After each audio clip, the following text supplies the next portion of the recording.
এক ইহুদি কিশোর রাসূল সাল্লাল্লাহু আলাইহি ওয়াসাল্লামের খেদমত করতো। ইহুদি কিশোর, কোন ধর্মের কিশোর বলেন তো? ইহুদি কিশোর। প্রায় আসতো রাসূল সাল্লাল্লাহু আলাইহি ওয়াসাল্লামের কাছে, আসতো রাসূল সাল্লাল্লাহু আলাইহি ওয়াসাল্লামের সেবা করতো, কিন্তু তাকে কখনো রাসূল সাল্লাল্লাহু আলাইহি ওয়াসাল্লাম দিনের দাওয়াত দেন নাই। ছেলেটা ইহুদি, কিন্তু তার সামনে কখনো দিনের দাওয়াত তিনি দেন নাই। তো একদিন দেখে যে ওই ছেলে আসে না, লাগাতার এরকম কয়েকদিন যাবত ওই ছেলে আর আসে না। তখন রাসূল সাল্লাল্লাহু আলাইহি ওয়াসাল্লাম খোঁজ নিলেন যে কি হয়েছে। তখন রাসূল সাল্লাল্লাহু আলাইহি ওয়াসাল্লাম শুনতে পেলেন যে ছেলেটা অসুস্থ। ছেলেটা কি অসুস্থ?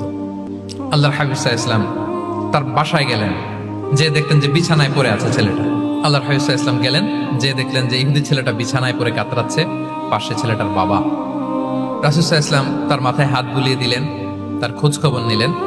এবার রাসূল সাল্লাল্লাহু আলাইহি ওয়াসাল্লাম বললেন আসলিম, মানে ইসলাম ধর্ম গ্রহণ করো। ফানাযারা ইলা ওয়াজহি আবি, ইহুদি ছেলেটা তার বাবার চেহারার দিকে তাকালো, দেখে আব্বা কি বলে। বাবা যেহেতু দাঁড়ায় আছে, ফানাযারা ইলা ওয়াজহি আবি, বাবার চেহারার দিকে মুমূর্ষু ছেলেটা বাবার চেহারার দিকে তাকালো। তো বাবা বলল আতি আবুল কাসিম, মানে আবুল কাসিম যা বলে তাই শোনো। রাসূল সাল্লাল্লাহু আলাইহি ওয়াসাল্লামের বড় ছেলের নাম ছিল কাসিম, ফলে ওনাকে আবুল কাসিম বলে মদিনাতে ডাকা হতো। আমাদেরও তো বড় ছেলে বা বড় মেয়ের নাম ধরে ডাকে না? রাসূল সাল্লাল্লাহু আলাইহি ওয়াসাল্লামকে মদিনায় বলা হতো কাসিমের বাবা।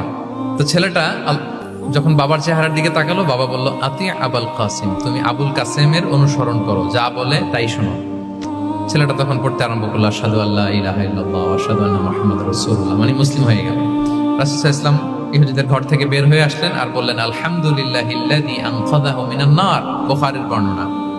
প্রশংসা সে আল্লাহর, যে আল্লাহ এই ছেলেটিকে জাহান্নাম থেকে মুক্তি দিয়ে জান্নাতি বানিয়ে নিলেন।